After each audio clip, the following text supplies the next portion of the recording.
हालात का किस तरह से मुकाबला किया जाए, एक मुकम्मल पॉलिसी और प्रोग्राम भी आपके सामने रखती है। तो मैं हालात पर रोशनी डालने से पहले आपको यह बताना चाहता हूं और आप सबको यह वाकिफ करवाना चाहता हूं कि मैं मजलिस-ए-इत्तेहाद अल-मुस्लिमीन का रुकन असम्बली हूं और मजलिस-ए-इत्तेहाद अल-मुस्लिमीन का एक कायद हूं। और मजलिस-ए-इत्तेहाद अल-मुस्लिमीन क्या है, इसके काम क्या है, इसकी कारकर्दगी क्या है और कैसे यह जमात हैदराबाद से निकलकर आज सारे हिंदुस्तान में आपकी आवाज बनकर, आपकी ताकत बनकर, आपकी उम्मीद बनकर, आपकी आस बनकर, आपकी क़ुव्वत बनकर उभर रही है। तो यह पार्टी क्या है, यह पार्टी कब पैदा हुई और इस पार्टी ने क्या ऐसा किया जिसकी वजह से आज हिंदुस्तान के 25 करोड़ मुसलमानों की एक उम्मीदगाह बनी है। तो आपको यह बताऊं कि मजलिस-ए-इत्तेहाद अल-मुस्लिमीन कायम होकर 60 बरस से जायद का अरसा गुजर चुका है। मजलिस-ए-इत्तेहाद अल-मुस्लिमीन उस वक्त कुल हिंद मजलिस-ए-इत्तेहाद अल-मुस्लिमीन बनी जब सरजमीन हैदराबाद व दक्खन में मुमलिकत इस्लामिया सल्तनत आसिफ जाही, मेरी मुराद निजाम दक्खन से है, जब हैदराबाद के बादशाह निजाम के हुकूमत का खात्मा हुआ और हैदराबाद इंडियन यूनियन में जम हुआ, उसके बाद में यह कुल हिंद मजलिस-ए-इत्तेहाद अल-मुस्लिमीन वजूद में आई, इसका अहिया हुआ। और मैं ये भी बताऊं, यहां बैठे मेरे नौजवानों से, बुजुर्गों से, मेरे प्यारे मुसलमान भाइयों से, जब मजलिस-ए-इत्तेहाद अल-मुस्लिमीन का अहिया हुआ तो हमारा तख्त अजायब घर की जीनत बन चुका था, हमारे ताज अजायब घर की जीनत बन चुके थे, हमारी लहलाती हुई खेतियां उजड़ चुकी थीं, महलात वीरान हो चुके थे। और अगर मैं आपसे यह भी कहूं तो लोग हैरत करेंगे कि पुलिस एक्शन, वो ऑपरेशन पोलो के नाम से जो ऑपरेशन हुआ था, सरजमीन दक्खन हैदराबाद, जो आज उसका बहुत सारा हिस्सा मराठवाड़े का महाराष्ट्र में है, मेरी मुराद है औरंगाबाद, उस्मानाबाद, जालना, बीड़, लातूर और दीगर इलाके पर बनी, यह मराठवाड़ा का इलाका उस वक्त रियासत हैदराबाद में था। पुलिस सेक्शन के नाम पर 1000, 2000, 10,000, 15,000, 20,000, 25,000, 50,000 या 1 लाख नहीं, बल्कि पुलिस सेक्शन के नाम पर सरजमीन दक्खन पर 1.5 लाख मुसलमानों का कत्ले आम हुआ था पुलिस सेक्शन के नाम पर। और उस तबाही, उस बर्बादी, उस जुल्म, उस सितम के बाद सरजमीन दक्खन का मुसलमान उठा, अपने पैरों पर खड़े होकर अपने सर पे मंडलाने वाले बादलों को उचक कर हटाया और मजलिस-ए-इत्तेहाद अल-मुस्लिमीन की बुनियादों को मजबूत किया। अगर आज कोई पूछना चाहता है कि मजलिस और दूसरी पार्टियों में क्या फर्क है, तो मैं यही कहूंगा कि हैदराबाद वो सरजमीन दक्खन का मुसलमान अपने तख्त को लुटाने तैयार था, अपने ताज को लुटाने तैयार था, अपने जागीरों को दे देने को तैयार था, अपने महलात को वीरान करने को तैयार था, अपनी लुटती हुई इस्मत आबरू पर आंसू नहीं बहाया, बहते हुए खून पर कभी रोया नहीं, क्योंकि हमने तख्त लुटाया, ताज लुटाया, इस्मत लुटाई, आबरू लुटाई, महलात वीरान करे, लेकिन हमने अपने ईमान को लुटने से बचाया और ईमान को जिंदा रखा, क्योंकि हमारी नजर में तख्त से अजीज ईमान है, हमारे नजर में ताज से अजीज ईमान है, हमारी नजर में इस्मत से अजीज ईमान है, हमारी नजर में आबरू से अजीज ईमान है, हमारी नजर में हमारे खून से भी बढ़कर अगर कोई चीज है तो वह हमारा ईमान है। और वही ईमान की हरारत थी, ईमान की ताकत थी, जिसको लेकर मजलिस इत्तेहाद अल मुस्लिमीन जमहूरी व दस्तूरी जिद्दोजहद का आगाज किया। जमहूरी व दस्तूरी जिद्दोजहद यानी दस्तूर के दायरे में रहकर जमहूरी अंदाज में जिद्दोजहद की। अरे अगर मैं गलत हूं तो पंडित सुंदरलाल या सुंदरलाल की रिपोर्ट को देखिए। सुंदरलाल ने अपनी रिपोर्ट में लिखा और जवाहरलाल नेहरू से कहा, अज़ान हो रही है, 2 मिनट के बाद फिर कहूंगा।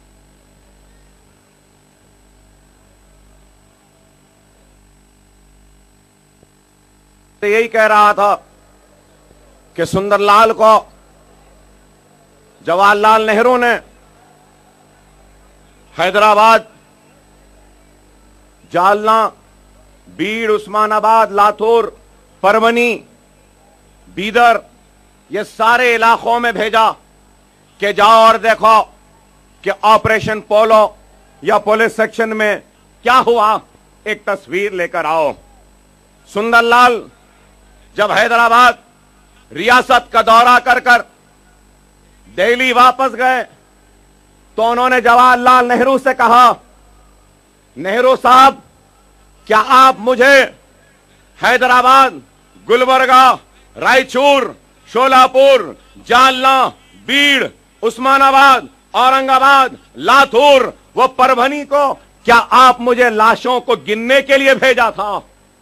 तो उन्होंने अपने रिपोर्ट में लिखा कि कई कुओं में पानी कम था, मुसलमानों की तैरती हुई लाशों की तादाद ज्यादा थी। ऐसी तबाही और बर्बादी थी। और मैं ये भी कहूं तो गलत ना होगा कि हिंदुस्तान के आजादी के इतने बड़े सफर में हजारों फिसादात हुए, लेकिन ऐसी तबाही और बर्बादी नहीं हुई किसी फिसाद में जो पुलिस सेक्शन व ऑपरेशन पोलो के नाम पर सरजमीन दखन के मुसलमानों के साथ हुआ था। तो ऐसे हालात में मजलिस इत्तेहाद अल मुस्लिमीन आगे बढ़कर काम करने का इरादा किया और मजलिस इत्तेहाद अल मुस्लिमीन को ताबे दस्तूर हिंद बनाया। मतलब हिंदुस्तान के कॉन्स्टिट्यूशन में जो हुकूक हैं और जो इख्तियारात हैं, उस दस्तूर के दायरे में रहकर एक जिद्दोजहद का आगाज करेगी। तो मजलिस ने सबसे पहले अगर नारा दिया तो यह दिया कि वो मुसलमानों को कलमे की बुनियाद पर मुनज़्ज़म करेगी, मुत्तहद करेगी, एक मरकज़ सियासी पर लाएगी। दूसरा नारा मजलिस का था तो यह था कि हम तालीमी पसमानदगी जो मुसलमानों की है उसको दूर करेंगे। तीसरा नारा था कि मुसलमानों की कमजोर मईशत व बदहाली को इस्तेकाम बख्शेंगे और ज्यादा से ज्यादा रोजगार के मौके फराहम करने, उनको तिजारत से जोड़ने या उनके घरों में खुशहाली लाने के लिए काम करेंगे। और चौथा और आखिरी नारा था तो हमारा यह था कि मजलिस इत्तेहाद अल मुस्लिमीन इंतखाबात में हिस्सा लेगी और ऐवानों में मुंतखब होकर जाकर असेंबली हो, पार्लियामेंट हो या बल्दियात हो, वहां पे अपने नुमाइंदों को भेजकर सियासी ताकत के जरिए तालीमी, माशी और दूसरे जो भी मसाइल हैं उन मसाइल को हल करने की भरपूर नुमाइंदगी, कोशिश, जिद्दोजहद करेगी और उन मसाइल को हल करेगी। ये मजलिस इत्तेहाद अल मुस्लिमीन है। और मजलिस ने अपने 50 वर्ष के सफर में आपको बताना चाहूंगा कि हमने क्या किया हैदराबाद में। आज मजलिस इत्तेहाद अल मुस्लिमीन का खुद का अपना मेडिकल कॉलेज है, जिससे 50 बरस की आजादी और फिर ये पूरे सफर में 30 बरस हुए हमारा मेडिकल कॉलेज बनकर।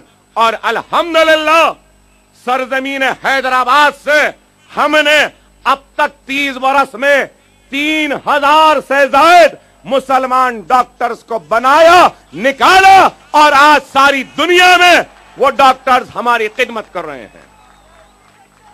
न सिर्फ ये बल्कि हमारा इंजीनियरिंग कॉलेज है और इस इंजीनियरिंग कॉलेज से करीब 13,500 इंजीनियरिंग ग्रेजुएट्स 30 बरस में मजलिस इत्तेहाद अल मुस्लिमीन के चलाए जाने वाले इंजीनियरिंग कॉलेज से निकलकर आज सारे हिंदुस्तान में रोजगार हासिल कर रहे हैं और सारी दुनिया में फैले हुए हमारे इंजीनियरिंग ग्रेजुएट्स।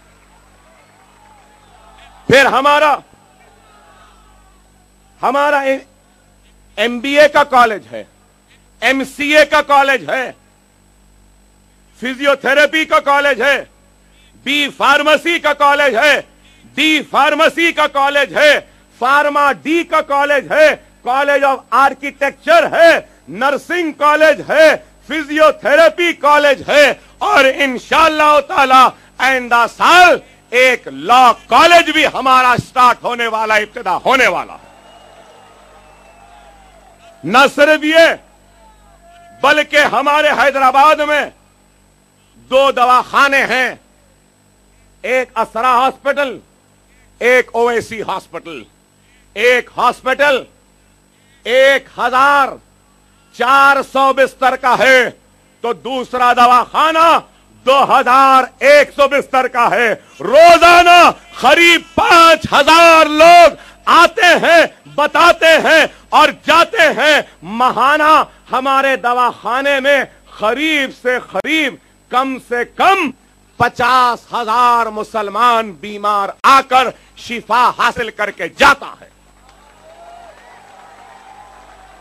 हमारे दवाखानों में 500 रुपये में डायलिसिस, 4000 रुपये में एंजियोग्राम, 20,000 में एंजियोप्लास्टी, 10 रुपये का कार्ड बना लो तो 3 महीने तक जितने बार चाहे दवाखाने में आकर डॉक्टर को बता सकते हैं। और फिर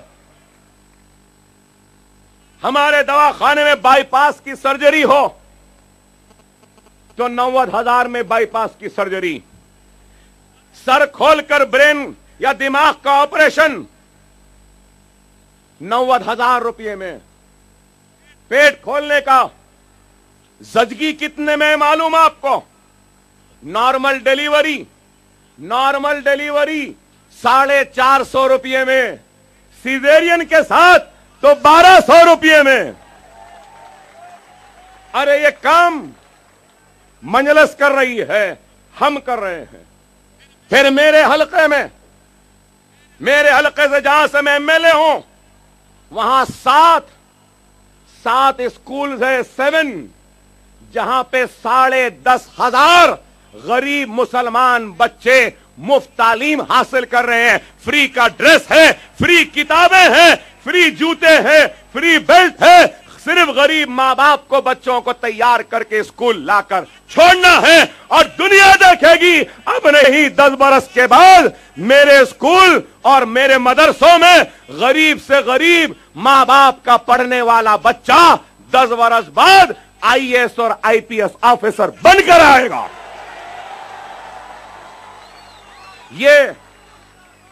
ये काम है हमारा।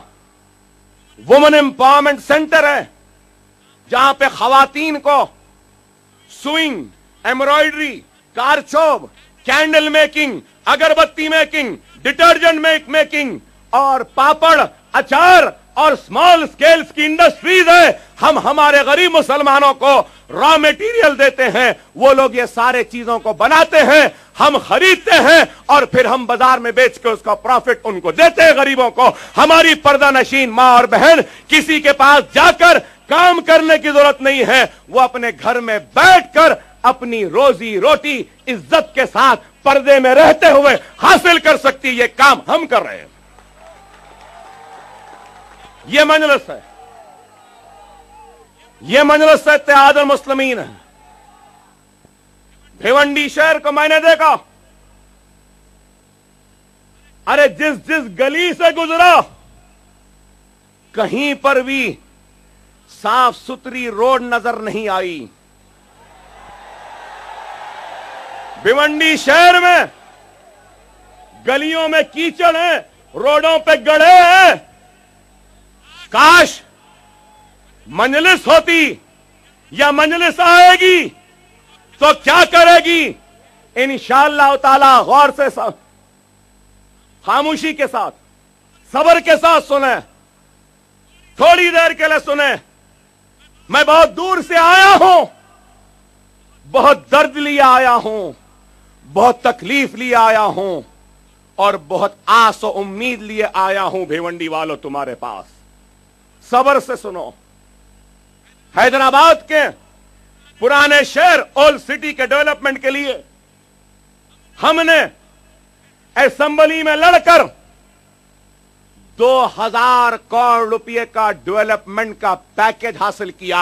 आज हैदराबाद का पुराना शहर जहां पे आप और हम, हमारे ईमान वाले भाई रहते हैं, बसते हैं, 2000 करोड़ के पैकेज के साथ एक डेवलपमेंट का प्रोग्राम चल रहा है। चार मीनार पेडेस्ट्रियनाइजेशन प्रोजेक्ट है, 850 करोड़ रुपए का प्रोजेक्ट है। गोदावरी का पानी हैदराबाद को, पुराने शहर को, कृष्णा का पानी, first phase, second phase, third phase का पानी पुराने शहर हैदराबाद से गुजरता है। अगर कोई हैदराबाद में पानी चाहता है तो वह पानी के नल का जो चाबी है अल्हम्दुलिल्लाह पुराने शहर में हमारे हाथ में है। अगर इधर से जाएगा तो न्यू सिटी को जा सकता है। अरे आप गौर करें, अगर मजबूत क़यादत है, मरने वाले अगर कोई हैं जैयत, मिल्लत का दर्द है, मिल्लत इस्लामिया के लिए कुछ करने का जज्बा है, तो वह काम हम यहां भी कर सकते हैं। अरे अगर आपका इत्तेहाद हो जाए तो खुदा की कसम मजलिस इत्तेहाद अल मुस्लिमीन वो मरती हुई पावर लूम की इंडस्ट्री के लिए सब्सिडाइज या फिर 1000 करोड़ के बाज़ाबकारी का पैकेज का मुतालबा हम करेंगे हुकूमत में महाराष्ट्र से। आज ये पावर लूम की इंडस्ट्री जो भिवंडी की सारे हिंदुस्तान में मशहूर है, मारूफ है, जानी जाती है, पहचानी जाती है, आज सिसक सिसक के दम तोड़ रही है। वो पर यूनिट जो 1 रुपया, 2 रुपये, 5 रुपये था, आज पर यूनिट इलेक्ट्रिसिटी चार्ज 25 रुपये से ज्यादा हो चुका है। पावर लूम की इंडस्ट्री खत्म हो रही है। क्यों नहीं हुकूमत महाराष्ट्र पावर लूम के इंडस्ट्री को रिवाइव करने के लिए, दोबारा जिंदा करने के लिए 1000 करोड़ के पैकेज का ऐलान क्यों नहीं करती है? हमारा मुतालबा है। और मजलिस आएगी तो 1000 करोड़ रुपए के पावर लूम के इंडस्ट्री के रिवाइवल, उसके दोबारा जिंदा करने के लिए मुतालबा कर कर हासिल करेगी और भिवंडी के पावर लूम के इंडस्ट्री को एक नई जिंदगी बख्शेगी। यह हमारा इरादा है। वो भिवंडी, ये भिवंडी जो मैनचेस्टर कहलाता है, मैनचेस्टर लंदन में है, वो मैनचेस्टर जो लंदन का है, आज क्या हाल है?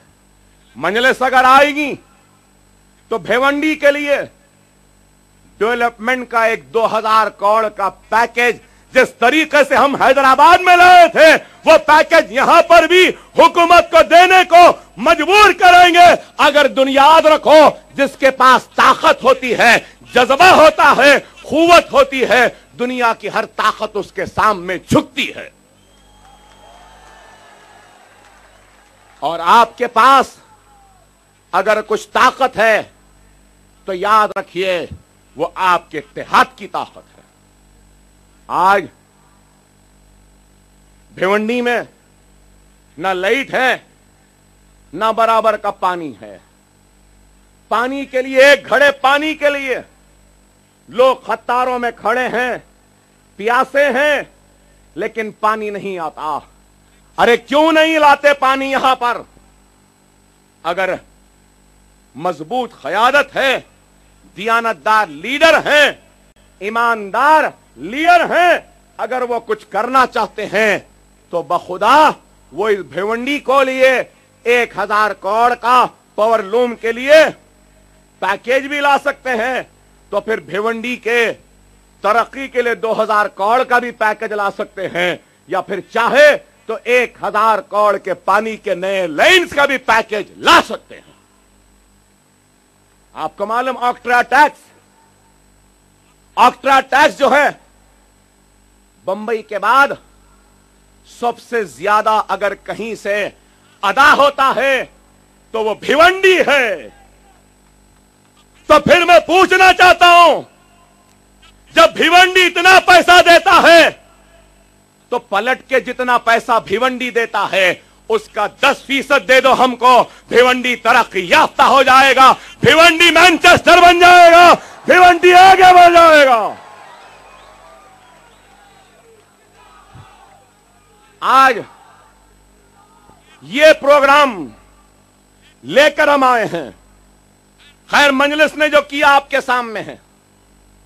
क्या आपको मालूम महाराष्ट्र में अक़लियतों की आबादी कितनी है? आज अगर देखें सेंसस के हिसाब से तो 11%। लेकिन एक तरीक़ेकार होता है, डिकेडल ग्रोथ कहते हैं। अगर उस ग्रोथ को लेंगे तो आज महाराष्ट्र में 16% मुसलमानों की आबादी रहती और बसती है। 16% मतलब करीब 1.5 करोड़ की तादाद। उत्तर प्रदेश में 3 करोड़ 61 लाख, बंगाल में 2 करोड़ 80-70, बंगाल में के बाद में बिहार में भी करीब 2 करोड़। उत्तर प्रदेश, बंगाल और बिहार के बाद मुसलमानों की तादाद के हिसाब से चौथी बड़ी रियासत है तो वो महाराष्ट्र की रियासत है। ऐ मेरे प्यारे मुसलमानों, मैं आपके दिल से, दिमाग से चंद सवाल करना चाहता हूं। 1.5 करोड़ की आबादी, 350 करोड़ का बजट, क्या भीख दे रहे हैं? खैरात दे रहे हैं? अरे मजबूत क़यादत होती तो इस भीख को हम हुकूमत के मुंह पर फेंक देते और कहते कि हम भिखारी नहीं हैं, हम इस मुल्क के बराबर के शहरी हैं। आपको मालूम, आप 1.5 करोड़ की तादाद में हैं, 350, उसके बाद में बढ़ाए 500 करोड़ हुआ, 300 खर्च हुआ, 200 नहीं हुआ, 200 वापस जाने वाले हैं। और इसमें भी कई 18,000 scholarship Maulana Azad finance corporation में दरखास्तें ज़ैर उल्तवा थीं, दरखास्तें थीं, उनको कर्ज नहीं दिया गया। कर्ज नहीं दिए क्या करे? वो जो करोड़ों रुपये का पैसा था एक बैंक में रखाए और उस बैंक वाले को बोले ये करोड़ों रुपया हम तुम्हारे बैंक में रखा रहे हैं, कितना पैसा हमको देंगे? और माइनॉरिटी फाइनेंस कॉरपोरेशन के चेयरमैन और अराकीन ने मिलकर गरीब, मजलूम, परेशान हाल मुसलमानों के लिए दिया गया, वो थोड़े से पैसे को भी खा गए, लूट के लेकर चले गए। ऐसे हैं ये कांग्रेस के नुमाइंदे जो मुसलमानों के नुमाइंदे बनकर कमीशनों में, कॉरपोरेशनों में बैठते हैं। चलिए ये छोड़िए, वक्फ बोर्ड की 53,000 एकड़, मतलब करीब 1 लाख एकड़ जमीन है महाराष्ट्र में वक्फ की। क्या मुसलमानों का कुछ फायदा हो रहा है उस वक्फ जमीन से? बड़े बड़े लीडर खा जा रहे हैं जमीनों को, लीज पर दे रहे हैं, बेच दे रहे हैं। अरे बेचना है, खाना है, तो कम से कम इन गरीब मुसलमान बेघरों को उन औकाफी जमीनों पे ले जाकर बिठा दो, कम से कम इनका तो काम हो जाएगा। लेकिन ये लोग ये भी नहीं करते। आप बताइए, 500 करोड़ का बजट 1.5 करोड़ के लिए, और मैं जिस स्टेट, जिस रियासत से आया हूं, वहां मुसलमानों का तनासुब क्या है और मुसलमानों की तादाद कितनी है आपको मालूम? 45 लाख मुसलमान हैं तेलंगाना में, जहां से मैं आया हूं। 45 लाख मुसलमान। मेरे स्टेट में 1.5 करोड़ मुसलमान, आपके स्टेट में 45 लाख के लिए 1,000 करोड़ का बजट है तेलंगाना में, और 40 लाख के लिए 1,000 करोड़ का बजट, और 1.5 करोड़ के लिए 350-500 करोड़ का बजट। मजलिस आई, सेक्युलर वोट तकसीम हो जाएगा, मुसलमान का वोट तकसीम हो जाएगा, बीजेपी जीत जाएगी, शिवसेना जीत जाएगी। कांग्रेस के गुलाम कह रहे हैं, कांग्रेस के गुलामों, मैं तुमसे पूछना चाहता हूं, तुम्हारा मुंह क्यों चुप था जब हमको भीख की तरह सिर्फ 500 करोड़ रुपया दिया गया होता? तुम मुसलमानों को अपने हुकूमत, अपने चीफ मिनिस्टर, अपनी मां सोनिया गांधी और अपने बेटे राहुल गांधी के पास से 5,000 करोड़ लाना था। 5,000 करोड़ लाना था मुसलमानों के लिए। तो ना हम आते थे यहां पे, ना हमको बोलने को कुछ रहता था। खुद तो कुछ नहीं करेंगे, अब हम मुसलमानों के आंखों को खोलने आए हैं तो इनको हम बुरे दिखते हैं। आप बताइए, चलो ये छोड़ो, आपको मालूम आपके स्टेट में 10 बरस में कस्टोडियल डेथ्स कितनी हुई? कस्टोडियल पुलिस कस्टडी में 333 बच्चे मुसलमान पुलिस की गिरफ्तारी और पुलिस के कस्टडी में मरे हैं। ये मैं नहीं कह रहा हूं, ये आपका हाई कोर्ट के जज ने कहा कि क्या बात है, कस्टोडियल डेथ सिर्फ मुसलमान की होती है। क्यों कांग्रेस के मेरे प्यारे मुसलमानों, हमदर्द मुसलमानों, इख्तिदार पे चिमट के बैठने वाले मुसलमानों, सेक्युलरिज्म के चपरासियों, तुमसे मेरा सवाल है,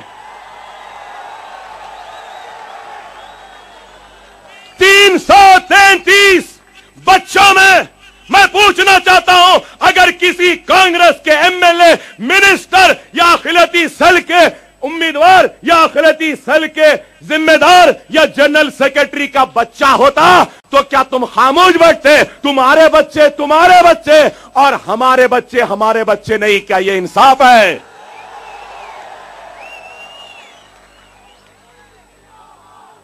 तीन 333।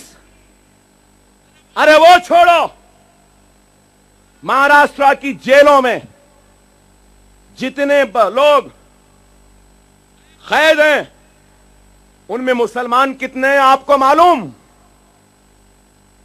40% जेल में कैदी जो हैं वो मुसलमान हैं। ए कांग्रेस एनसीपी के सेकुलरिज्म के सिपाहियों, फौजियों, 40% मुसलमान जेल में हैं। 1990 से लेकर आज की तारीख तक उस जेल में मैं पूछना चाहता हूं, अगर कांग्रेस एनसीपी के मुसलमान लीडरों के भाई या बच्चे या बेटे होते तो क्या ये लोग खामोश बैठते? 40%। आप बताइए, आपको मालूम महाराष्ट्र से कितने ग्रेजुएट्स निकलते हैं?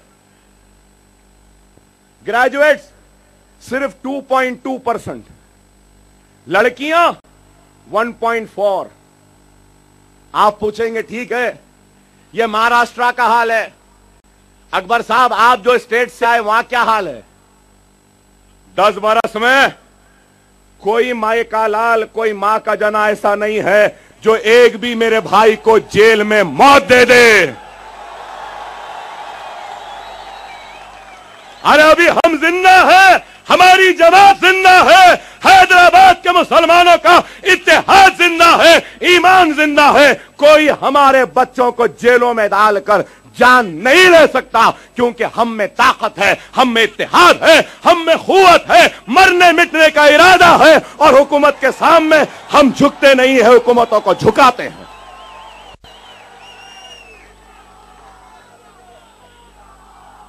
आप बताओ, आज यहां 2.2 है, महाराष्ट्र में 10% है। महाराष्ट्र में 2.2 है, तेलंगाना में ग्रेजुएशन लेवल 10% है।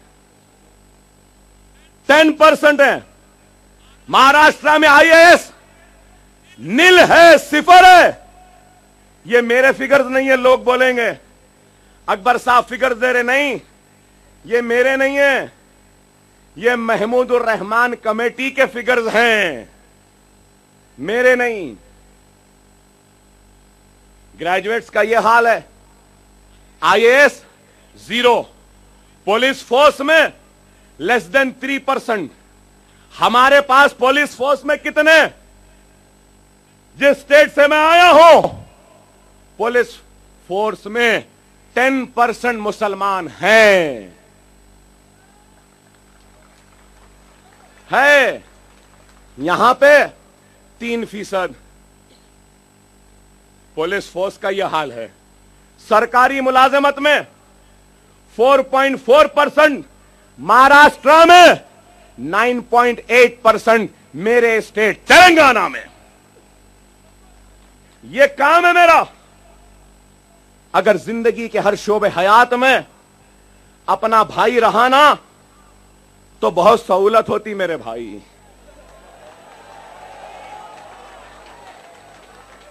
अब इशारे में एक ही बात कहूंगा, अपना रहा तो लाठी जरा ताकत से नहीं उठती, सही है ना? इसलिए होना जरूरी है।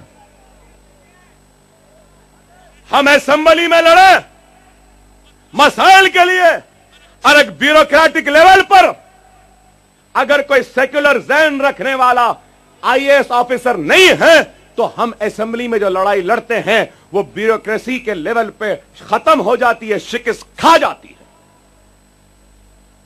इसलिए होना जरूरी है। अरे आप गौर करें कि आज ये मुल्क कहां जा रहा है, आपका स्टेट कहां है। आज मैं पूछना चाहता हूं, वो लोग जो कहते हैं कि मजलिस सेक्युलर वोट को तकसीम कराने आई है, ऐ सेक्युलरिज्म के मुहाफिजों, पूरा हिंदुस्तान तुम्हारा है ना, पूरा हिंदुस्तान पड़ा है ना। अगर कोई चाहता है कि मजलिस महाराष्ट्र के इंतखाबात को नहीं लड़े तो ठीक है, मैं नहीं लड़ता हूं, तैयार हूं, लेकिन मेरी एक शर्त है, मेरी एक शर्त है। और वो शर्त क्या है? 90% मेजॉरिटेरियन, 90% जहां पे हिंदू लोग रहते हैं, वहां से किसी गुलाम मुस्तफा, गुलाम रसूल को कांग्रेस एनसीपी जिता के ला ले, मैं इंतखाबात नहीं लड़ने को तैयार हूं। कौन सा इलाका है बंबई में? लालबाग। हाँ, दादर है, लालबाग है।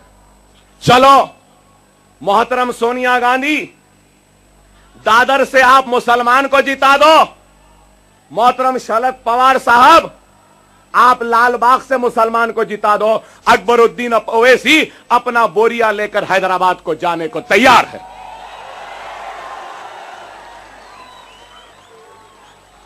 सारी सेक्युलरिज्म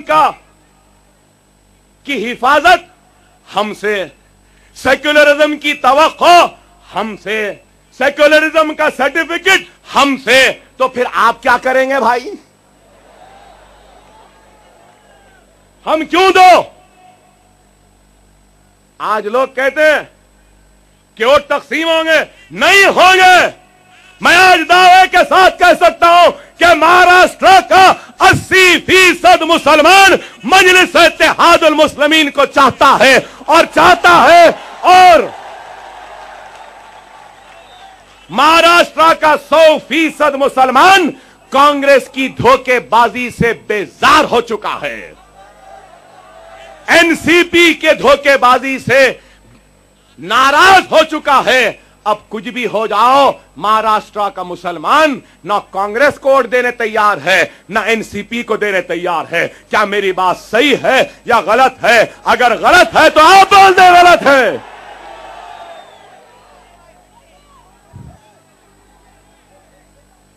पंद्रह बरस से इख्तियार पे हैं, क्या करें? 15 बरस से क्या करें? क्या मुसलमानों को कुछ दिया? बंबई बम धमाका हुआ, बम धमाकों के मुजरिमीन को सजा मिल चुकी है, लेकिन उन बम धमाकों से पहले बंबई शहर के सेक्युलर जहन रखने वाले मासूम हिंदुस्तानियों का खून बहाने वाले, इज्जतों को लूटने वाले, इस्मतों को बाजारों में नीलाम करने वाले किसी एक मुजरिम को इन्होंने चार्जशीट किया, सजा दी, जेल में भिजाया।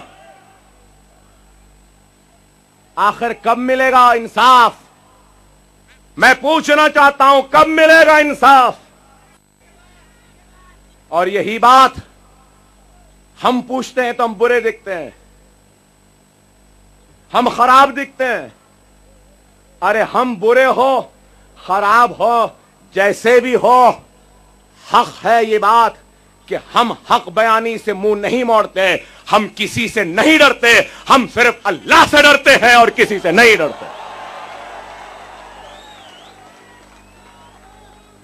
श्री कृष्णा कमेटी की रिपोर्ट ने कितने लोगों को बताया कि यह शख्स है जिसने लुटाया, यह शख्स है जिसने जलाया, यह शख्स है जिसने इस्मत लुटाई, यह शख्स है जिसने हिंदुस्तानी खून को बहाया, हिंदुस्तानी इस्मत को लुटाया।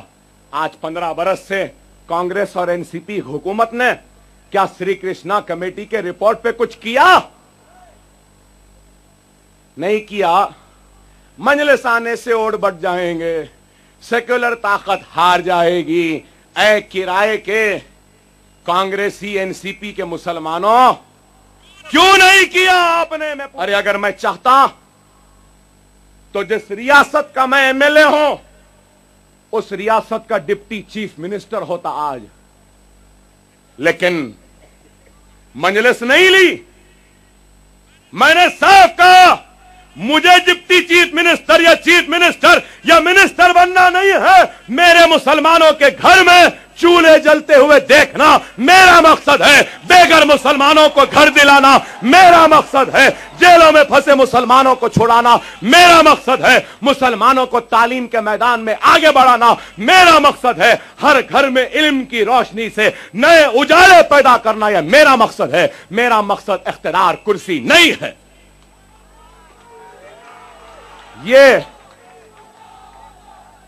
ये मजलिस है, ये इत्तेहादुल मुस्लिमीन है जो हम आगे बढ़कर काम कर रहे हैं।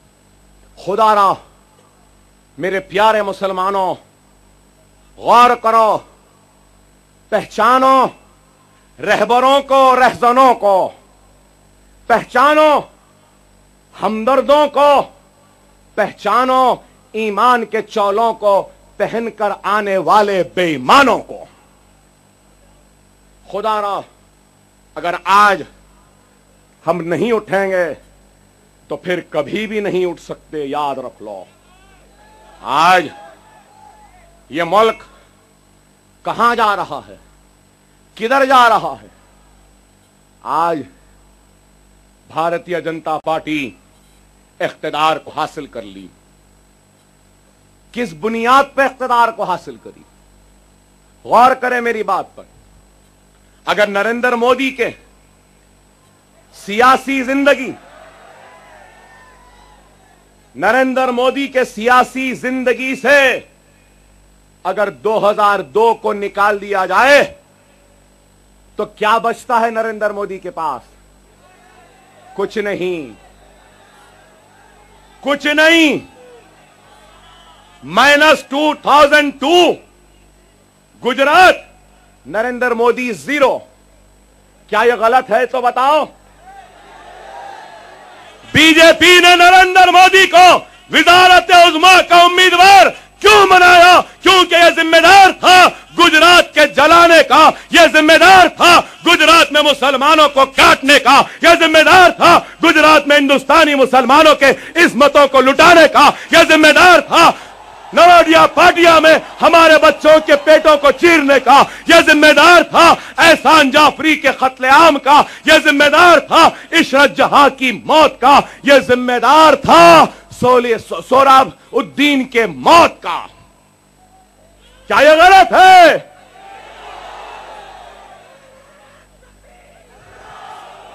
मैं पूछना चाहता हूं, क्या मेरी इज्जत इज्जत नहीं? क्या मेरी आबरू आबरू नहीं? क्या मेरे बच्चे बच्चे नहीं? क्या मेरी बस्तियां बस्तियां नहीं? क्या मेरा खून खून नहीं? हिंदुस्तान हिंदुस्तान हिंदुस्तान की दुहाई देने वालों, मैं पूछना चाहता हूं, गुजरात में लुटने वाली इस्मत क्या हिंदुस्तानी औरत की नहीं थी? क्या गुजरात में कटने वाला बच्चा क्या हिंदुस्तानी नहीं था? क्या एहसान जाफरी हिंदुस्तानी नहीं? क्या इशरत जहां एक मासूम बच्ची मुमरा की, क्या वह हिंदुस्तानी नहीं थी? वो है हिंदुस्तानी तो हां, हम हैं तो कुछ नहीं।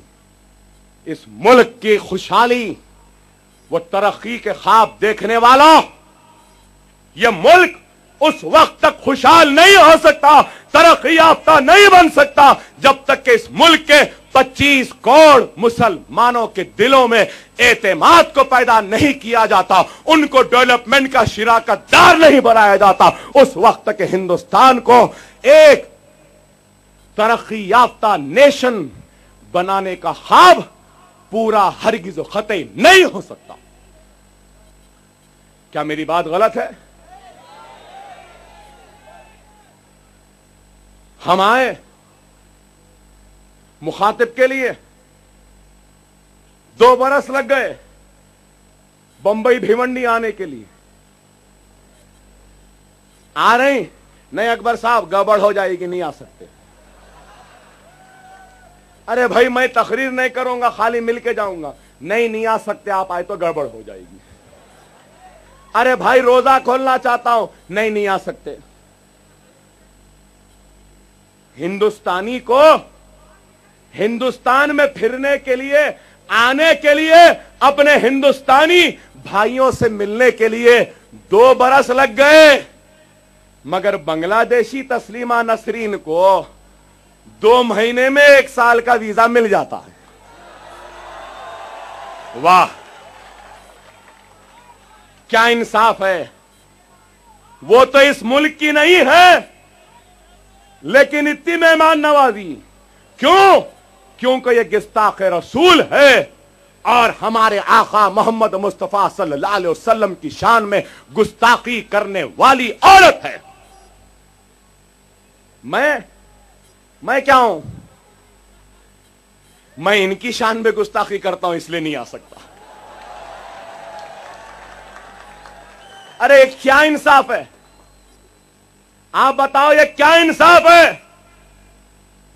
अरे मैं कहना चाहता हूं, बताना चाहता हूं कि मैं इस मुल्क का उतना ही बराबर का शहरी हूं जो बराबर का हक नरेंद्र मोदी का इस मुल्क पे है, उतना मेरा भी हक है।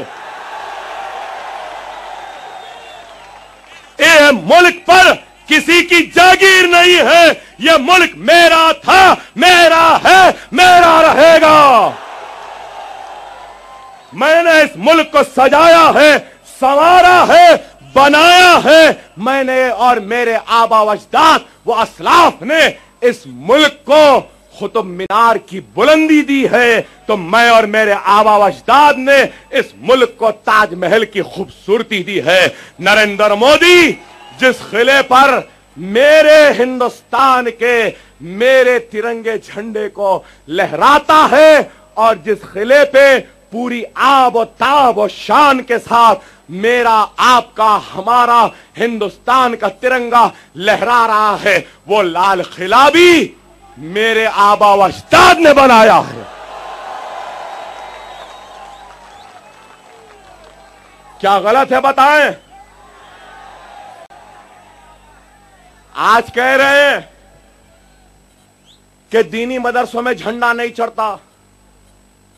एक कह रहा है मुसलमानों में राम का खून है, फिर एक कह रहा है मुसलमानों को घर न दे, फिर एक कहता है कि दीनी दरसगाह जिहाद पैदा कर रहे हैं, फिर एक कहता है लव जिहाद। अरे आप बताओ, जिहाद किधर है, लव किधर है?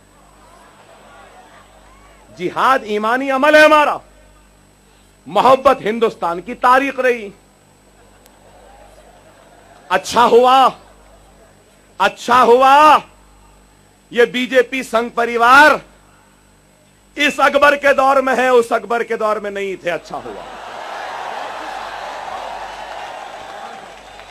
अगर उस अकबर के दौर में रहते तो शायद मान सिंह को, जोधा भाई को पेश कर कर मलिकाए हिंदुस्तान भी नहीं बनने देते ये लोग। क्या ये तारीख नहीं है कि हमने राजपूतों को, अजमत को, राजपूतों की अजमत और हिंदुस्तान की अजमत को अपने घर की बहू बनाकर मलिकाए हिंदुस्तान बनाया? क्या यह तारीख गलत है? अरे सेक्युलरिज्म हमारे पास है। हैदराबाद जहां से मैं आया हूं, कुली कुतुब शाह ने हैदराबाद को बसाया। किसके नाम पर बसाया? कुली कुतुब शाह। हैदराबाद में एक दोशीदा थी उस वक्त जिनका नाम भाग्यमती था, उनके मोहब्बत में गिरफ्तार थे। चंचलम तालाब था, तो उस तालाब में कश्ती में मोहब्बत का इजहार करते थे अपनी भाग्यमती से, और फिर कुली कुतुब शाह ने भाग्यमती को हैदर महल बनाया और हैदराबाद को बसाया और शहर को बनाया। यह सेक्युलरिज्म है। क्या है बताओ? बात करे कि बोलना राम का खून है? नहीं, रामचंद्र जी को बीच में ना लाएं।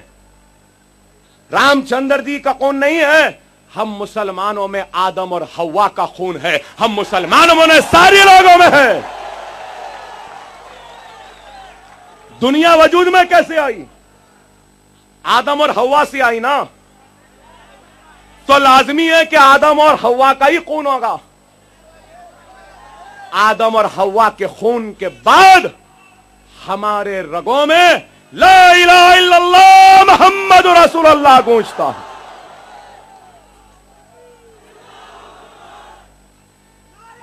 आप बताइए,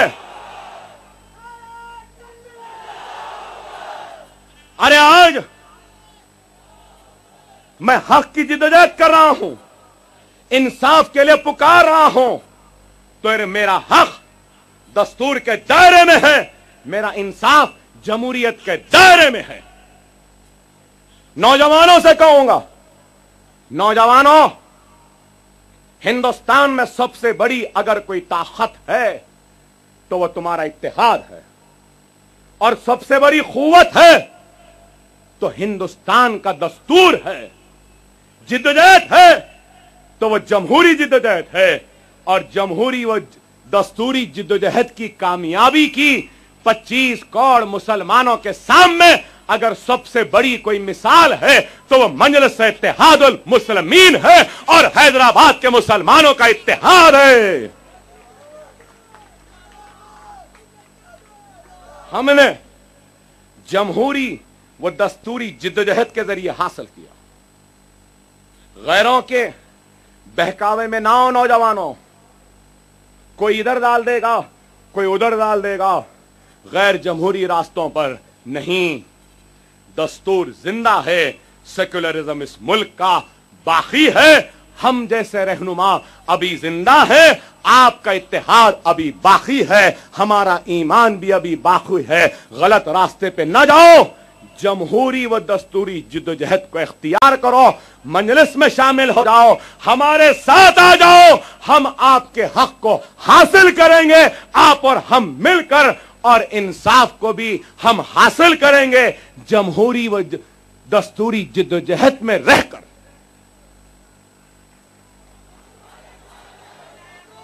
अरे मेरे भाई, आज आप बताइए,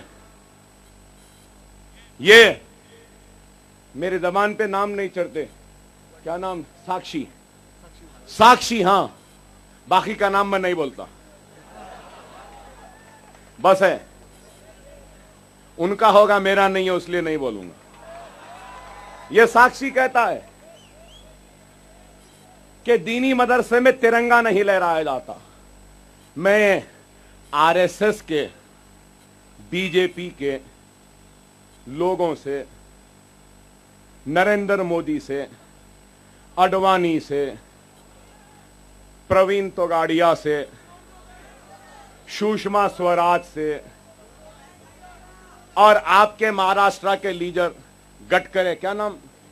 हां, गडकरी, इन सब से पूछूंगा, आरएसएस के दफ्तर पर 1947 में हिंदुस्तान आजाद होने के बाद झंडा चढ़ा था, फिर 50 में भी चढ़ा दस्तूर बनने के बाद, फिर उसके बाद 52 बरस तक, 52 इयर्स तक, 2002 तक आरएसएस के दफ्तर पे हिंदुस्तान का तिरंगा नहीं लहराया गया। तो बाबा बताओ क्यों नहीं फहराया हिंदुस्तान का तिरंगा? आप बताइए, अपने आरएसएस के हेडक्वार्टर पे झंडा नहीं चढ़ाएंगे, मगर मुसलमानों पे जहर उगलेंगे। अरे ये झंडा हमारे मुल्क की नहीं, हमारी भी शान है, हमारी भी अजमत है। हम मर जाएंगे, मिट जाएंगे, इस तिरंगे को झुकने नहीं देंगे। जरूरत पड़ेगी तो इस मुल्क की हिफाजत के लिए हम अपने सीनों को पेश करके इस मुल्क की हिफाजत करेंगे, क्योंकि ये मुल्क हमारा था, हमारा है, हमारा रहेगा।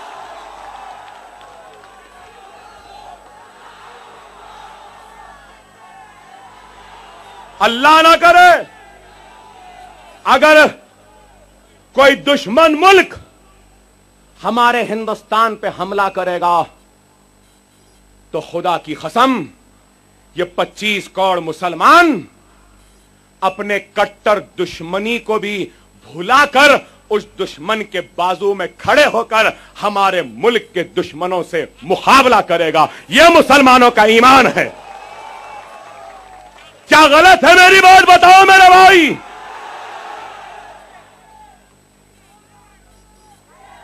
सिर्फ हम पे तनकीद करना, इल्जाम लगाना और फिर हमको बांटना, खुदारा मेरे प्यारे मुसलमानों, ये अकबरुद्दीन ओवैसी आपके दरमियान में आया है तो कैसे आया है? अरे मुझे 3 गोलियां लगी 2 साल पहले, 3 गोलियां, 1 गोली अभी है, गुर्दे खराब है, अंतड़ियां पलट गई हैं, खाना नहीं खा सकता, 15 फीट की अंतड़ी 5 फीट की हो गई, गॉल ब्लैडर गोली से फट गया था, ये फसली की हड्डियां टूट गई थीं। आज मेरे जिस्म में खून है लेकिन खून में आयरन नहीं है, हर 3 महीने को आयरन चढ़ाना पड़ता है। ये पेट 3 मर्तबा पूरा खोला गया, अंतड़ियों को निकाला गया, फिर डाला गया, अब इस अंतड़ियों में बैक्टीरिया आ गया है। डॉक्टरों ने कहा कि अगर ऑपरेशन नहीं हुआ तो अकबर ओवैसी तुम कभी भी मर जाओगे। अरे मैं इतनी तकलीफ, इतना दर्द, इतनी मुसीबत के बावजूद आपके दरमियान में आया हूं तो कोई इज्जत की लालच को लेकर नहीं, कोई शोहरत की लालच को लेकर नहीं, कोई दौलत की ख्वाहिश में नहीं, कोई शोहरत की ख्वाहिश में नहीं, सिर्फ अगर आया हूं तो 25 करोड़ मुसलमानों की तड़प, उनकी आह, उनके दुख, उनके तकलीफों की, उनके सिसकियों की पुकार को लेकर यह गुलाम मोहम्मद मुस्तफा सल्लल्लाहु अलैहि वसल्लम आपके दरमियान में आया है। तो आपके इज्जत की लड़ाई लड़ने के लिए, आपके वक़ार की लड़ाई लड़ने के लिए, आपके जिंदा ईमान की हरारत को हमारे दुश्मनों को महसूस कराने के लिए आया हूं। मेरे प्यारे मुसलमानों, मेरे प्यारे मुसलमानों, खुदारा अल्लाह के वास्ते, रसूल अल्लाह के वास्ते, खुलफाए राशिदीन के वास्ते, शहदाए करबला के वास्ते, अहले बैत का वास्ता, औलिया अल्लाह का वास्ता, नेक मुसलमानों का वास्ता, बुजुर्गों का वास्ता, तुम्हें तुम्हारे वालिदैन का वास्ता, भाइयों का वास्ता, बहनों का वास्ता, गुजरात के मुसीबत ज़दा मुसलमानों का वास्ता, महाराष्ट्र की जेलों में फंसे हुए सड़ने वाले मासूम गरीब मुसलमानों का वास्ता, तुम्हें शाहिद आजमी का वास्ता, तुम्हें मुमरा की इशरत जहां का वास्ता, तुम्हें एहसान जाफरी का वास्ता, तुम्हें वास्ता अल्लाह उसके रसूल का। और ये अकबर ओवैसी हाथ फैलाकर तुमसे भीख मांगता है। मसलकी इख्तिलाफ, अकायद के इख्तिलाफ, तबलीगी हो, अहले हदीसी हो, सुन्नतुल जमात हो, बरेलवी हो या फिर कोई और मसलक के हो, खुदारा इस इख्तिलाफ को खत्म कर दो, खत्म कर दो।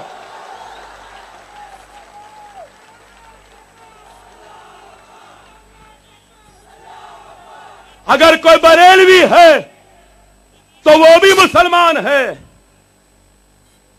अगर कोई देवबंदी है तो वो भी मुसलमान है, अगर कोई अहले हदीसी है तो वो भी मुसलमान है, कोई तबलीगी है तो वो भी मुसलमान है, अगर कोई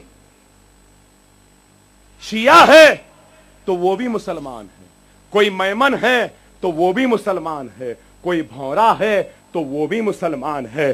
दुश्मन जब जर्ब लगाता है हमारी बस्तियों को जलाने निकलता है, हमारी इस्मतों को लूटता है, हमको काटता है, हमको तबाह करता है, तो ये देखकर नहीं काटता, ये देखकर नहीं जलाता कि ये बरेलवी है या देवबंदी है, ये तबलीगी है या अहले सुन्नतुल जमात है, ये दरगाहों को मानने वाला है या फातिहा देने वाला है या नहीं है, बल्कि यही देखता है कि ये मुसलमान है, ला इलाहा इल्लल्लाह मोहम्मद रसूलुल्लाह कलमा पढ़ने वाला है।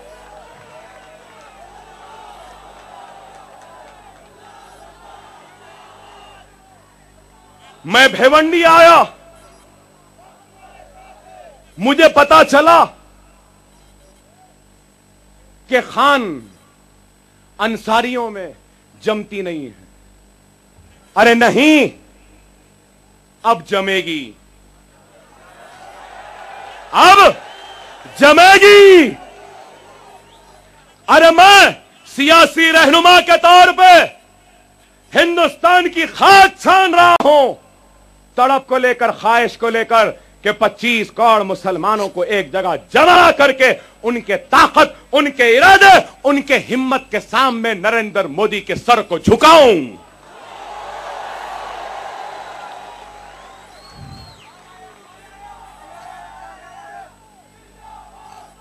अगर हम खानों में बटे रहेंगे, अगर हम खानों में बटे रहेंगे, तो क्या हम अपने दुश्मन का सर झुका सकते हैं?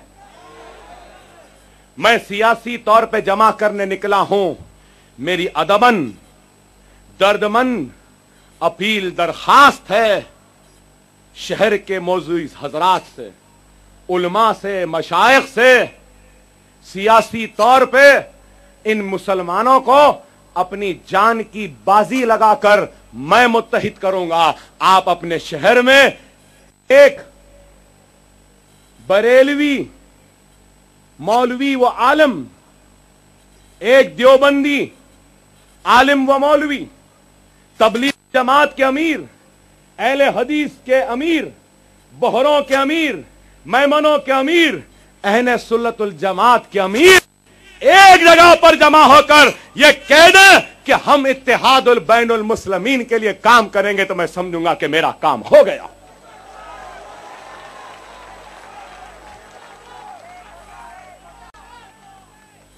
यह सिर्फ मेरा मुतालबा है नहीं है, यह मेरा मुतालबा, यह यहां आए सारे मुसलमानों का भी मुतालबा है ना मेरे भाई? अगर है तो ऐसी आवाज लगाओ कि गेटवे ऑफ इंडिया तक हमारी आवाज पहुंचे। नारे तकबीर, नारे तकबीर, नारे तकबीर।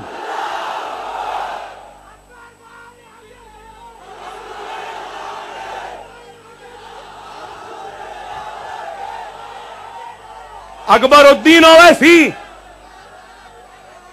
आगे बढ़ेगा और बहुत आगे बढ़ेगा, ऐसे बढ़ेगा, ऐसे बढ़ेगा। कल के दिन अगर हुकूमत की गोलियां चलेंगी, पुलिस की लाठियां आएंगी, तो खुदा की कसम सबसे पहले गोली खाकर गिरने वाले का नाम अकबरुद्दीन ओवैसी होगा।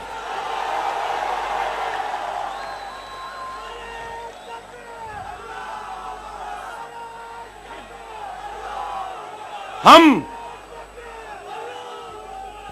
कोई ये ना समझे कि अकबरुद्दीन ओवैसी आपको खिताबत के सैलाब में बहा कर ले जा रहा है। नहीं मेरे भाई, अगर जो मैं तकरीर करता हूं, जिसके लिए जाना जाता हूं, उसकी 10% तकरीर भी आज नहीं कर रहा हूं। करूंगा। इब्तिदाए इश्क है, इब्तिदाए इश्क है।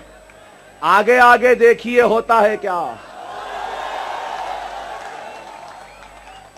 यहां बहुत बैठे हैं जाल डाल के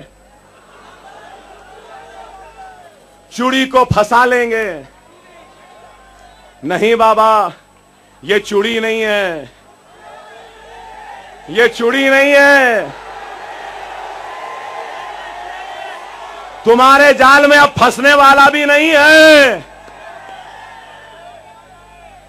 अब तुम फंस चुके हो।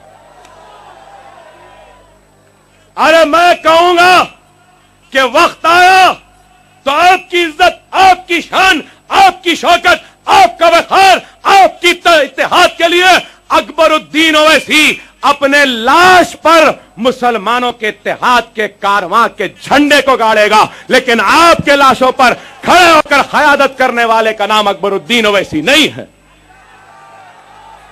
और अगर कोई ये समझता है कि अकबरुद्दीन ओवैसी जेल से डर जाएगा, अरे भाई, यूसुफ अलैहिस्सलाम की सुन्नत है,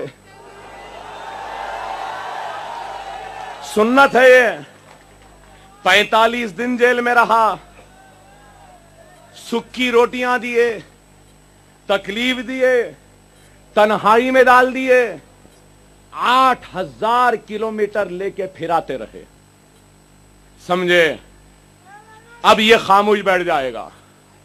नहीं मेरे भाई, अब तो सिलसिला शुरू हुआ है बोलने का। ऐ वक्त के हुक्मरानों, ऐ वक्त के हुक्मरानों, तुम जेल क्या, अगर अकबरुद्दीन ओवैसी को फांसी के सूली पर लटकाना चाहते हो तो लटका दो, लेकिन अकबर ओवैसी इज़ारे हक से मुंह नहीं मोड़ेगा, मुसलमान के इंसाफ के लिए लड़ते रहेगा, आवाज को बुलंद करते रहेगा, और कल को फांसी पे लटकना पड़े तो मुस्कुराते मुस्कुराते लटक जाएगा फांसी पे, ये गर्दन झुकी भी नहीं रहेगी।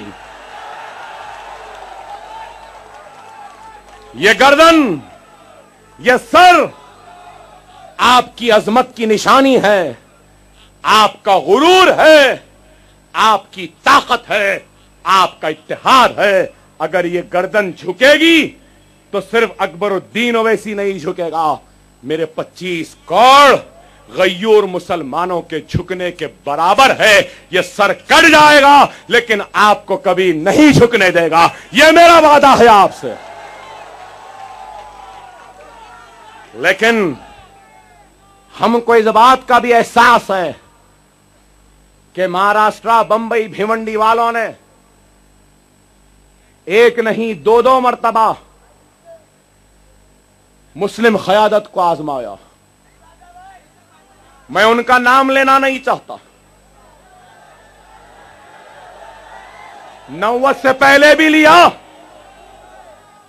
90 के बाद भी लिया, उस वक्त भी और इस वक्त भी इन लोगों ने आपको मायूस किया, आपको मायूस किया। मजलिस अकबर ओवैसी तेजी के साथ दौड़कर गिरने वाले का नाम नहीं है। मैं आहिस्ता चलूंगा, स्लो चलूंगा, लेकिन जरूर अपनी मंजिल को हासिल करूंगा। बस आप सब्र करें, हम पे भरोसा करें। आज लोग कहते हैं कि मजलिस की क़यादत पैसा लेकर आई है।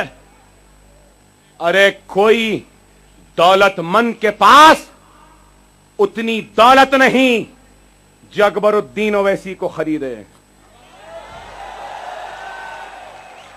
बोली लगा दे बिकने वाला, अल्लाह की दी हुई ईमान की दौलत इतनी है कि जितनी बोली लगाना चाहता है लगा ले हमारे दुश्मन, मैं तुमको खरीदने तैयार हूं। अगर आज सबसे सस्ता अगर किसी का खून है तो वो हमारा है। अगर सबसे ज्यादा आसान बिकने वाली अगर कोई शय है तो ये लोग समझ रहे हैं कि मुसलमान है। ऐ मेरे मुसलमानों, एक वक्त सुने मेरी इस बात को, एक मर्तबा जो मुसलमान ला इलाहा इल्लल्लाह मोहम्मद रसूलुल्लाह कलमा पढ़ लेता है तो वह अल्लाह के नाम पर फरोख्त हो चुका है। तो एक वक्त अल्लाह और उसके रसूल के नाम पर फरोख्त हो जाने वाले मुसलमान को क्या कोई दुनिया की ताकत खरीद सकती है? मगर मेरे भाई, मंजलिस नहीं आती ना, खत्म कर रहा हूं, 15 मिनट नहीं, वक्त खत्म करूंगा। मंजलिस सुन ले, 2 मिनट। मंजलिस नहीं आए या नहीं आती, मैं नहीं आता, मैं आकर एक काम तो करा मेरे भाई, एक काम तो मैं आकर करा। आप बोलेंगे अकबर साहब क्या काम है? भाई मैं आते की आते वो मेरा प्यारा मुसलमान जो कांग्रेस एनसीपी के दर पर, चौखट पर ऐसा बुरा पड़ा था कि ना उसकी अहमियत थी, ना उसकी इज्जत थी, ना वखार था। मंजलिस आई, मैं आया, कुछ करो या ना करो, ये तो कर दिया। एनसीपी कांग्रेस का मुसलमान डरा रहा तो सही, सोनिया को भी, शरद पवार को भी, देते या मंजलिस में जाऊं? सही है ना? अभी आए भी नहीं, काम करना शुरू हो गया। तो गौर करो, अभी ऐलान भी नहीं हुआ इलेक्शन लड़ेंगे, मगर मुसलमानों का काम शुरू हो गया। वो भी कहां से शुरू हुआ? सोनिया गांधी, शरद पवार की दरबार से शुरू हुआ। सही है या गलत है? बोलो भाई। अब इन लीडरों के बाद किसकी बारी है मेरे भाई? मालूम आपको किसकी बारी है? मालूम? अल्हम्दुलिल्लाह, उन लीडरों के बाद आपकी बारी रहेगी। कल 10 रुपये दिए थे ना, इंशाअल्लाह हम आए हैं, अब 10,000 रुपया देना लाजमी जरूरी हो चुका। सही है या गलत? सही है या गलत? तो नोट उनका, वोट मजलिस का। पक्का ना? मैं तो कुछ नहीं दे सकता मुसलमानों, मैं तो गरीब हूं। पैसा अगर मिला भी तो मैं भिवंडी में दवाखाना बनाने के लिए लगाऊंगा, मदरसा बनाने के लिए लगाऊंगा, मेडिकल कॉलेज बनाने के लिए लगाऊंगा, इंजीनियरिंग कॉलेज बनाने के लिए लगाऊंगा। वो जो पैसा देते हैं वो आप ले लेना। सही है या गलत? भाई काम शुरू हो गया, नहीं हुआ? अच्छा काम हो रहा ना? नोट उनकी, वोट मजलिस का। सही है ना? 60 बरस से बहुत कमाए भाई। 5 बरस में एक वक्त जेब खुलता, हर वक्त थोड़ा खुलता था। अल्हम्दुलिल्लाह अब हम आए हैं, बड़ा खुलेगा।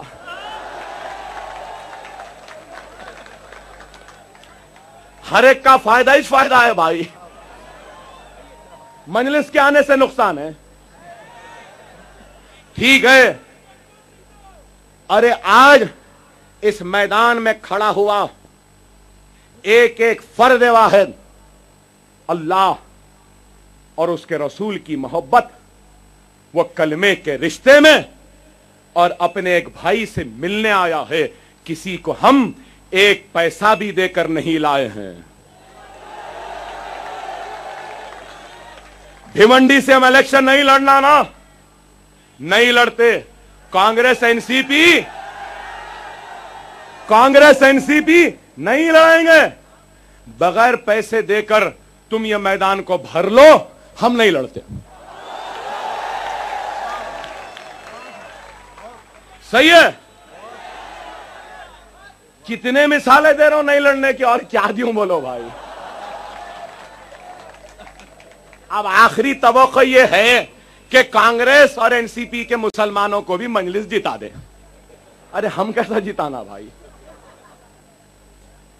अरे कैसा आप बताओ। बहरहाल अभी तो बहुत कहना है, बहुत सुनना है, वक्त नाजुक है। खुदारा वक्त की नजाकत को समझो, हालात की नजाकत को समझो। ये मुल्क वोट के जरिए अपने नुमाइंदों का इंतखाब करें। आज लोगों ने मुझसे कहा मुसलमानों का पोलिंग परसेंटेज बहुत कम रहता है। अरे मुसलमानों ने महसूस किया, अरे ना ये काबिल है ना वो काबिल है, ना ये अच्छा ना वो अच्छा, ना इसको दिए तो कुछ तब्दीली आने वाली है, ना इसको दिए तो कुछ अच्छा होने वाला है। लिहाजा जो भी जीतता है जीत जाने दो, अपन घर में बैठेंगे आराम से, कहां जाओ। यही बात है, सही है या गलत?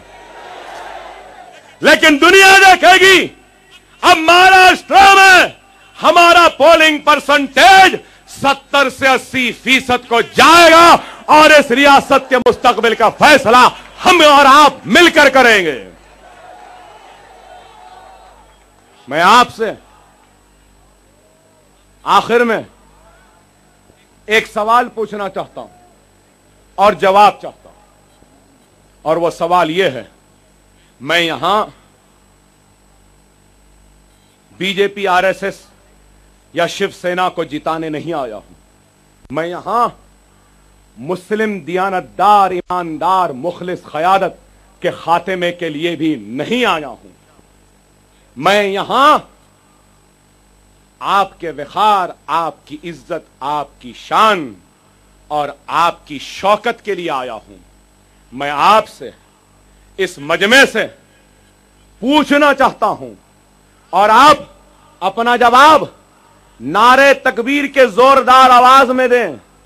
जोरदार आवाज में होना, ऐसी आवाज होना कि कभी शहर भिवंडी में नारे तकबीर इतनी जोर से बुलंद नहीं हुआ था। इतनी जोरदार आवाज में मेरे सवाल का जवाब देना।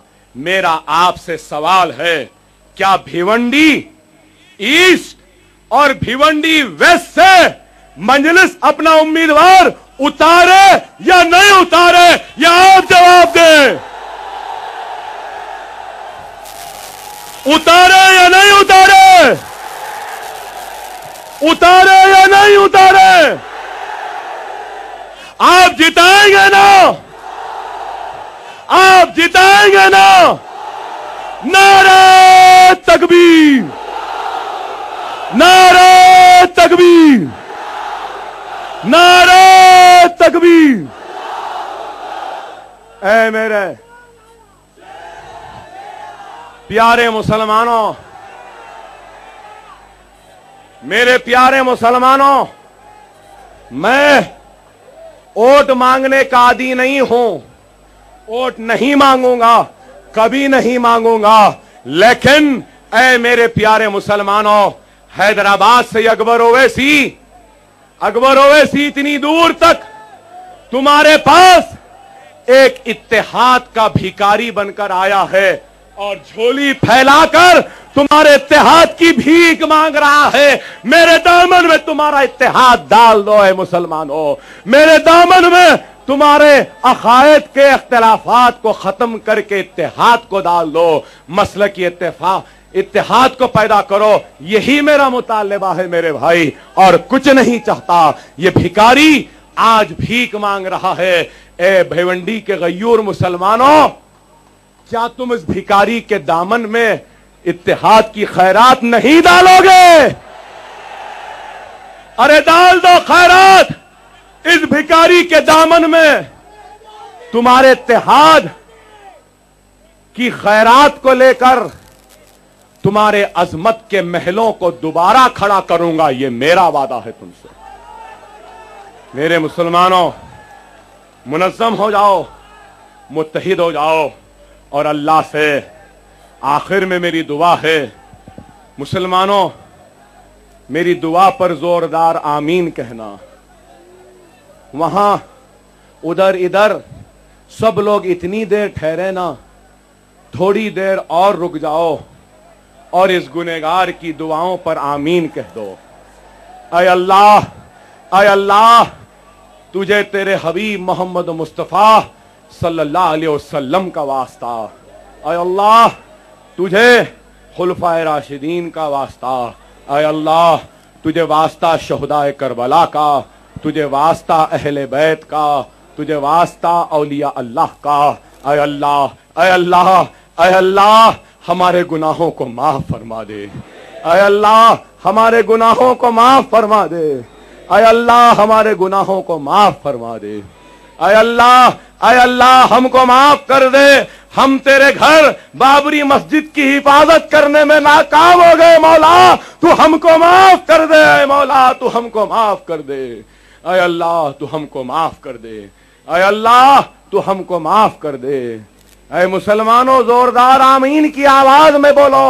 इतनी देर से मुखातिब हूं मगर मैं नहीं थका, उतनी जोर से कह रहा हूं, लेकिन दुश्मन देखेगा तो कहेगा कि इन मुसलमानों में आमीन बोलने की ताकत हिदायत नहीं है, तो ये वोट क्या डालेंगे। मुझे शर्मिंदा ना करो हमारे दुश्मनों के सामने। जोरदार आमीन बोलो मुसलमानों। ऐ अल्लाह हम तेरे घर की हिफाजत में नाकाम हो गए, ऐ अल्लाह हमको माफ कर दे। ऐ अल्लाह, ऐ अल्लाह हम में अज़्म है, हम में इदारा है, दस्तूर और जमहूरियत के दायरे में रहकर कानूनी जंग को लड़कर हम जीत कर बाबरी मस्जिद उसी मुकाम पर बनाना चाहते हैं। ऐ अल्लाह हमको कामयाबी और कामरानी अता फरमा दे। ऐ अल्लाह हमको कामयाबी और कामरानी अता फरमा दे। ऐ अल्लाह हमारे भाई जो बेरोजगार हैं इनको रोजगार अता फरमा दे। ऐ अल्लाह हमारे बच्चे जो इम्तिहानात लिख रहे हैं इनको इम्तिहानात में कामयाबी और कामरानी अता फरमा दे। ऐ अल्लाह हमारे भाई जो बेरोजगार हैं, ऐ अल्लाह इनको रोजगार अता फरमा। ऐ अल्लाह भिवंडी के पावरलूम की इंडस्ट्री को तरक्की दे, कामयाबी दे, इससे वाबस्ता लोगों में एक नई खुशहाली को पैदा कर दे। ऐ अल्लाह, ऐ अल्लाह हमारी बहनें जो घरों में बैठी हैं जिनकी शादियां नहीं हो रही हैं, ऐ अल्लाह इनकी शादियां करवा दे। ऐ अल्लाह, ऐ अल्लाह जेल में महरूस हमारे बेखुसूर भाइयों को रिहा करवा दे। ऐ अल्लाह उनके अफराद खानदान को ताकत व क़ुव्वत फरमा। ऐ अल्लाह, ऐ अल्लाह शाहिद आजमी की शहादत को तू कबूल फरमा। ऐ अल्लाह, ऐ अल्लाह तू इशरत जहां की शहादत को कबूल फरमा। ऐ अल्लाह तू एहसान जाफरी की शहादत को कबूल फरमा। ऐ अल्लाह तू बंबई, गुजरात, वो मुजफ्फरनगर और हर जगह जहां पे हमारा नुकसान हुआ, हमारे जान गई, ऐ अल्लाह हमारी उस शहादत को भी तू कबूल फरमा। ऐ अल्लाह हमारे मुसलमान जो परेशान हाल है इनकी परेशानियों को दूर फरमा। अल्लाह, ऐ अल्लाह तू हमारी हिफाजत फरमा। ऐ अल्लाह तू हमारी बस्तियों की हिफाजत फरमा। ऐ अल्लाह तू हमारी इस्मतों की हिफाजत फरमा। ऐ अल्लाह तू हमारी आबरुओं की हिफाजत फरमा। ऐ अल्लाह तो इस मुल्क में हमारी शरीयत की हिफाजत फरमा। ऐ अल्लाह हमारे दस्तूरी हुकूक की हिफाजत फरमा। ऐ अल्लाह दुश्मनों से हमारे को महफूज रख। ऐ अल्लाह हमारे मुल्क को तरक्की वो कामयाबी वो बुलंदियों पर पहुंचा दे। ऐ अल्लाह हमारे मुल्क के दुश्मनों के मंसूबों इरादों में उनको नाकाम कर दे। ऐ अल्लाह तू बाहर के दुश्मनों को भी खत्म कर दे तो अंदर के दुश्मनों को भी नीस तो नाबूद कर दे, नीस तो नाबूद कर दे, तबाह ताराज कर दे। ऐ अल्लाह तू हमारी इज्जतों की हिफाजत फरमा, हमारे व्यवहार की हिफाजत फरमा, हम सबको नेक बना, नमाजों का पाबंद बना, मसाजिदों को आबाद करने की हिदायत दे, सुन्नत रसूलुल्लाह पे अमल पैरा होने की हिदायत दे। ऐ अल्लाह, ऐ अल्लाह तू हम सबको नेक बना, एक बना, मजलिस इत्तेहादुल मुस्लिमीन की हिफाजत फरमा। ऐ अल्लाह, ऐ अल्लाह मैंने सबके लिए दुआएं मांगी हैं। ऐ अल्लाह एक छोटी सी दुआ अपने लिए मांगता हूं। ऐ मौला, ऐ मौला मैं जभी भी घर से निकलता हूं तो एक ख्वाहिश को लेकर निकलता हूं। यहां आया तो भी एक ख्वाहिश है, कल कहीं जाऊंगा तो भी एक ख्वाहिश है, और वो ख्वाहिश है कि तेरी राह में शहीद होने का तू मौका अता फरमा दे। ऐ अल्लाह तू मुझे तेरी राह में शहीद होने का मौका अता फरमा दे। आय अल्लाह, हमको जितने दिन भी इस दुनिया में रख, इज्जत से रख, और जब भी उठाए इज्जत के साथ इस दुनिया से रुखसत कर दे। आय अल्लाह, इस मुल्क में हिंदू, मुसलमान, सिख, ईसाई और सारे मज़ाहब से ताल्लुक रखने वाले सब लोगों को एक कर दे, सेकुलरिज्म को मजबूत कर दे, और बीजेपी, संघ परिवार, आरएसएस जो इस मुल्क को बांटना चाहते हैं, ऐ अल्लाह इनको तू शिकस्त दे दे, इनको कमजोर कर दे और सेकुलरिज्म की हिफाजत फरमा। सुभान रब्बिका रब्बिल इज्जति अम्मा यसिफून, सलामुन अलल मुरसलीन, अल्हम्दुलिल्लाहि रब्बिल आलमीन। और मेरा एक आखिरी हदिया है, हर वक्त मैं इतनी 1.5 घंटे बोल के थक गया, मेरी एक ताकत होती, और वह ताकत क्या? जोरदार नारा, नारे तकबीर, नारे तकबीर, नारे तकबीर। वाखिरुद्दावाना अल्हम्दुलिल्लाहि रब्बिल आलमीन। इंशाअल्लाह हफ्ते के दिन जोगेश्वरी पर जलसा है, बाकी तकरीर वहां होगी और आपसे मुलाकात वहां होगी। आ रहे ना भिवंडी वाले जोगेश्वरी? इंशाअल्लाह वहां मुलाकात। खुदा हाफिज।